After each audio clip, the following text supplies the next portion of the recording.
Kickstarter Nation? This is AP Klosky here with your third video update for Cold Steel Wardens role-playing in the Iron Age of comics. We are currently sitting at just under 50%. We're at 43, I think, at last check, with 2 weeks to go. So we're slowly but surely closing in. I'm hoping we get in under the bell. I've actually went ahead and reduced some of our stretch goals in the hopes that I can get you, in addition to the core book, some subsidiary material. I believe the GM screen inserts come first, as well as a PDF intro adventure quick start rules for you, so you can start playing Cold Steel Wardens pretty quickly. It's really exciting times, to say the least, but keep pushing, keep spreading the word to your friends, and hopefully we'll be able to reach that goal on New Year's Day.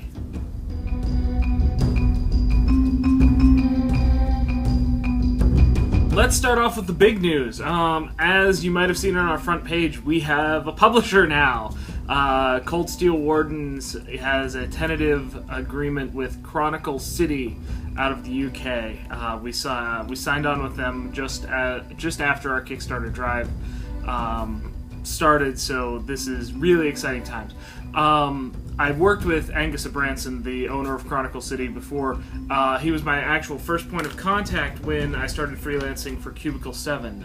He was my primary handler in terms of working on the Laundry Files, the Mythos dossier. So it's an absolute pleasure to be able to work with him again. The question you might have, though, is what does this mean for us as Kickstarter backers?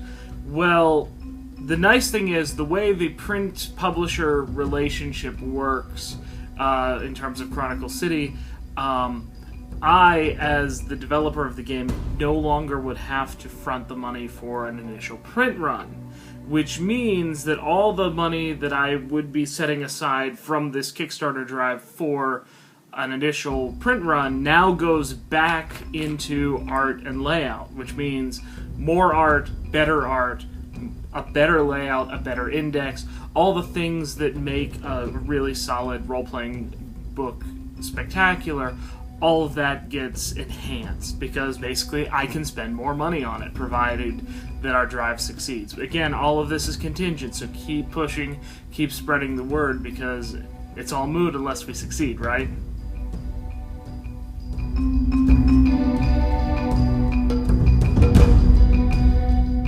You may have noticed I'm trying something that I have never seen on a Kickstarter ever this time around for the final 2 weeks of the Kickstarter drive for CSW.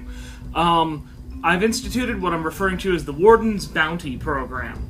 The idea is that you, as someone who has already pledged, or someone who is hopefully about to pledge, can claim bounty on your friends when you convince them to pledge as well.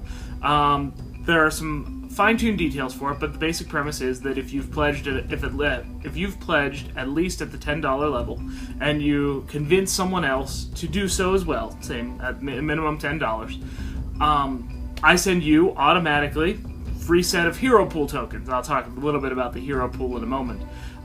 If you convince 5 people to pledge at that $10 level, I automatically bump your rewards to the next tier up. That's at no cost to you, that's at no additional pledge. If you pledged for $30, you automatically get the $40 reward. If you pledged the $250 reward, well, make sure you have tickets to Gen Con or Origins this year, because you get that reward, that free off-the-books game for you and all your friends.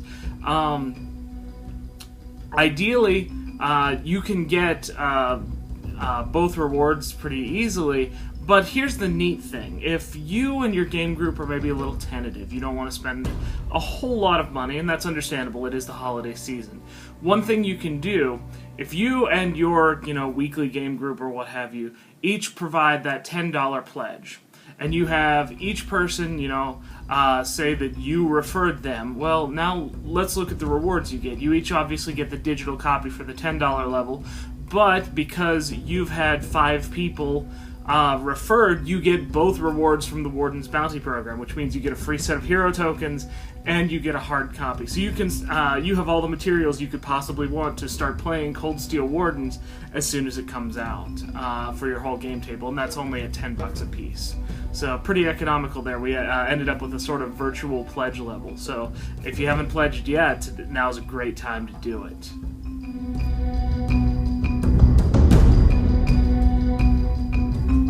So you might have heard me mention the hero pool previously.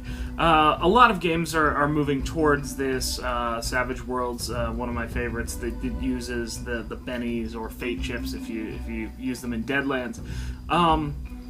WEG's, the Wickedly Errant Game System, obviously Fate, which is having a massively successful Kickstarter right now for Fate Core.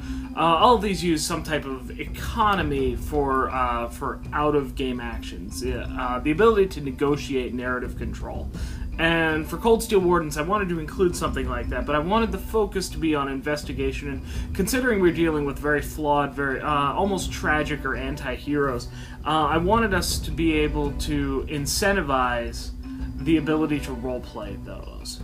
So, in that sense, I started off, in my playtest with an old friend of mine, the glorious Copper Pot. I've used this at conventions all across the Ohio Valley for WEGs and Savage Worlds and numerous other games.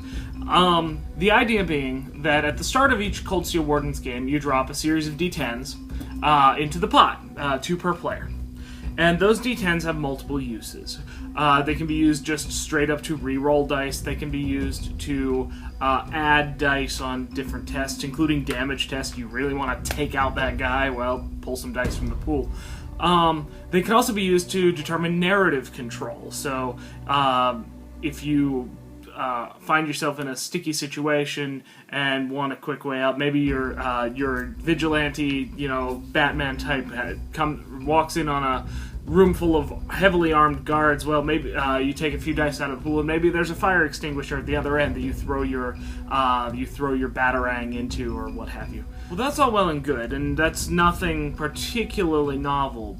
But in Cold Steel Wardens, the way that you refresh that pool is, as I said, the idea was to foster roleplay of the tragic elements and the difficulties that our heroes have as they're carrying out the fight for justice.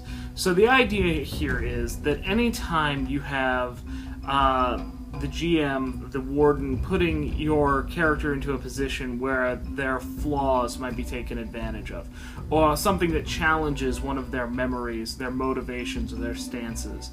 Maybe if you have a hero who's very adamant against using guns, will not use guns, they're pinned below a little rubble of wreckage, and the bad guy's just about to get away. Well, the GM tosses a couple dice into the pool and says, well, there's a pistol right there. You could take him out, or at least slow him down to the point where you can catch him. That providing that temptation then adds dice to the pool. Now that's all well and good for the GM, and again, nothing too out of the ordinary there. What makes it different are 2 primary things. The first is, if you as the player place yourself in that position, if you as the player succumb to temptation, or maybe provide yourself that challenge outside of what the GM would normally do, those dice get doubled. So if the GM would normally toss 3 dice in for a pretty major temptation, if you as the player put yourself in that situation, 6 dice in the pot. It incentivizes the players to explore that darker territory with an in-game mechanic.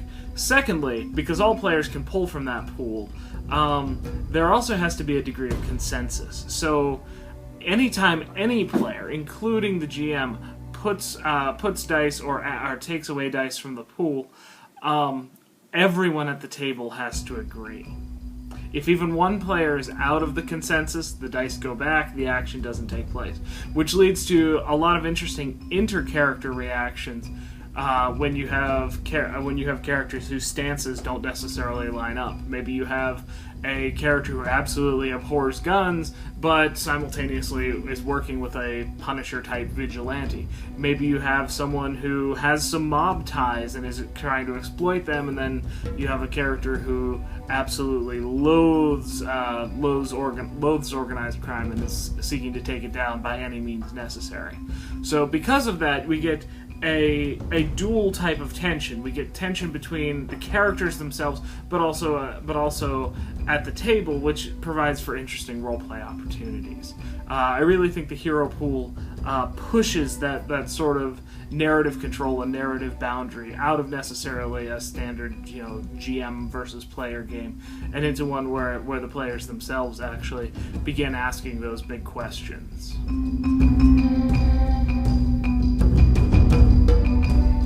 For us, again, stay tuned for our Friday update, and again on Christmas Day, I will be sending you guys out of another video update. Some news though: if you are in the Miami Valley, our demos at Epic Loot Games, we had some miscommunications there and have been rescheduled.